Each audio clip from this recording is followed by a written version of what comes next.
RS arts world. இன்றைக்கி நம்ம என்ன பண்ண போகிறோன்னா பேசிக்காக 18 இன்ச் ஃப்ரேமில் நாடா சுற்றுறது தான் பார்க்க போகிறோம். லாஸ்ட் வீடியோவில் வந்து எப்படி ஸ்டாண்ட் ஃபிக்ஸ் பண்ணுறதுன்னு பார்த்தோம். இந்த மெட்டீரியலில் வந்து நாடாவும் கொடுத்துருக்கோம். இது 18 இன்ச் ஃப்ரேம், இது வந்து வெளி ஃப்ரேம் இந்த மாதிரி இருக்கிறது. இது வந்து உள் ஃப்ரேம். உள் ஃப்ரேமில் மட்டும் நாடா சுற்றினாலே போதும். இதெல்லாம் பார்த்தீங்கன்னா பேசிக். இதெல்லாம் ரெடி பண்ணிக்கிட்டு தான் நம்ம ஆரி ஸ்டிச்சுக்குள்ளேயே போக முடியும். இப்போ என்ன பண்ணணும்னா இங்கே ஃபுல்லாக க்ளூ ஒட்டிட்டு இந்த நாடாவை ஃபுல்லாக சுற்ற போகிறோம்.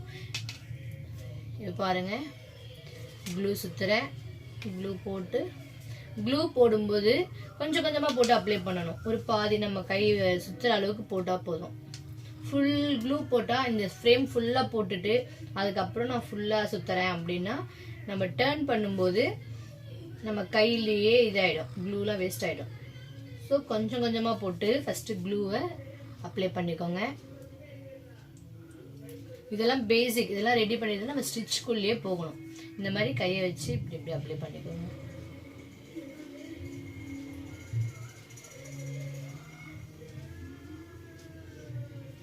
நம்ம ஏன் இது ஃப்ரேமில் இப்படி சுற்றுறோன்னு பார்த்தீங்கன்னா இதுக்கு மேலே தான் நம்ம கிளாத் போட்டு ஒர்க் பண்ண போகிறோம். ஸோ இதில் இருக்கிற கரையெல்லாம் நம்ம ப்ளவுஸில் வந்து படும். அப்படி இல்லைன்னா இதுலேயே ஒரு மாதிரி இங்கே சொர சொரன்னு இருக்குது பார்த்தீங்களா, இதெல்லாம் ப்ளவுஸ் டேமேஜ் ஆகும்.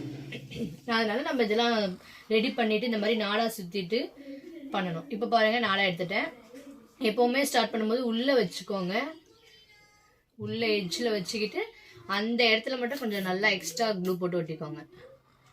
ஏன்னா அந்த எட்ஜு கொஞ்சம் பிசுறாக இருக்கும் இல்லையா, வெளியே வந்துடும். இது நல்லா காயணும். ஒட்டி வச்சுன்னு நல்லா காயணும். இப்போ பாருங்கள், இந்த விரலால் இப்படி பிடிச்சிக்கோங்க. பிடிச்சிக்கிட்டு நாடாவை சுற்ற போகிறோம். நாடாவை சுற்றும் போது பாருங்கள், ஜூம் பண்ணி பாருங்கள். நாடாவை சுற்றும் போது இதுக்கு மேலே இப்படியே போட்டு ஒட்டாமல் சைடில் தான் போகணும். ஒரு நாடா மேலே ஒரு நாடா போடக்கூடாது. பாருங்கள், இப்படி எடுத்து எடுத்து விடணும். அப்போ தான் சிக்கு இல்லாமல் வரும். இப்போ இந்த நாடா வந்து இங்கே முடியுது. ஸோ நெக்ஸ்ட்டு வந்து நான் முடியுது எங்கே முடியுதோ அங்கே தான் வைக்கிறேன். அது மேலே மேலே போட்டிங்கன்னா ஏற்கனவே இதே கொஞ்சம் திக்காக இருக்குது. இன்னும் கொஞ்சம் அதுக்கு மேலே போட்டிங்கன்னா நம்ம கிளாத் ஃப்ரேம் உள்ளே போகாது. ஸோ எங்கே எட்ஜு முடியுதோ, இப்போ இந்த எட்ஜு இங்கே முடியுதுன்னா நெக்ஸ்ட்டு வர்றது அங்கே தான் வரணும். அது விட்டுட்டு அதுக்கு மேலே எப்படி போட்டால் டபுள் ஆகிடும்.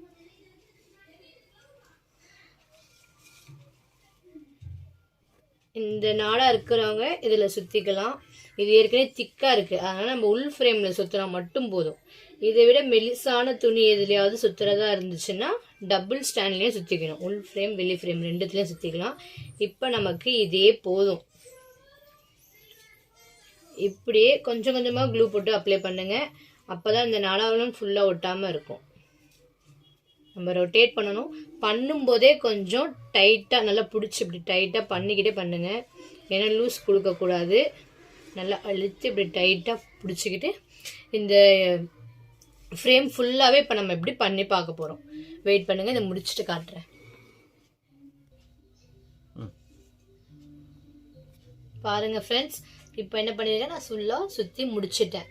உங்களுக்கு சொன்ன மாதிரியே தான், ஒன்று மேலே ஒன்று இல்லாமல் சைடாக பண்ணியிருக்கேன். பாருங்கள், இந்த லெட்ஜில் வந்து நிற்கிறோம் லாஸ்ட்டாக. இப்போ என்ன பண்ண போகிறோன்னா இப்படி கொண்டுட்டு வந்து இப்படி முடிச்சிட்டோம். லாஸ்ட்டாக கட் பண்ணும்போது கீழே வர மாதிரி கட் பண்ணுங்கள். பாருங்கள், இதெல்லாம் முடிஞ்சிச்சு. இப்போ இந்த இடத்துல நிற்கிறோம். ஸோ இங்கே ஒரு ரொட்டேஷன், அவ்வளோதான் முடிஞ்சிச்சு. இப்போ இங்கே கட் பண்ண போகிறோம். ஒன்று மேலே ஒன்று போட்டு சுற்றாமல் பண்ணுங்கள், லைட்டாக பண்ணுங்கள் போதும். லாஸ்ட்டாக எங்கே ஒட்டுறீங்களோ அங்கே கொஞ்சம் எக்ஸ்ட்ரா க்ளூவே போட்டுக்கோங்க இந்த இடத்துல.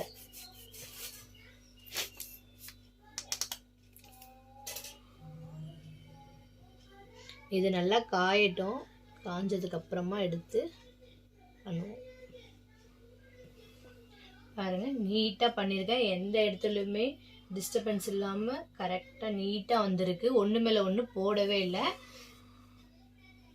இப்படி நம்ம சுற்றியாச்சு. இப்போ இதில் உள்ள ஃப்ரேம் இப்போ பாருங்கள், உள்ளே இருந்தது இப்போ வெளியே வந்துடுச்சு. ஏன்னா நம்ம மேலே இதில் நாடா சுற்றிருக்கோம். ஸோ இங்கே ஸ்க்ரூ இருக்குது.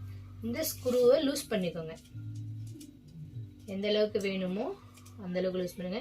இப்போ நீங்கள் இதுலேயுமே சுற்றுனீங்கன்னா என்ன ஆகிடும்னா ரொம்ப திக்காகிடும். ஸோ நமக்கு வெளியே வந்துடும். ஆனால் நீங்கள் உள்ளே சுற்றினா மட்டுமே போதும் தான். ஒரு தடவை சுற்றினாலே நமக்கு சேஃப் ஆகிடும். பாருங்க இதே எட்ஜில் வந்து நிற்கிது.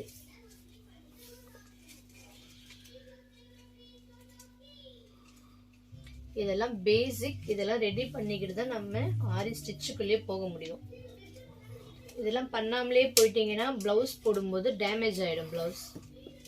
ஸோ அதனால தான் என் சேனலை பார்க்குற ஃப்ரெண்ட்ஸ் மறக்காமல் சப்ஸ்கிரைப் பண்ணிக்கோங்க. வீடியோ ஃபுல்லாக பாருங்கள். பிடிச்சிருந்தா லைக் போடுங்க.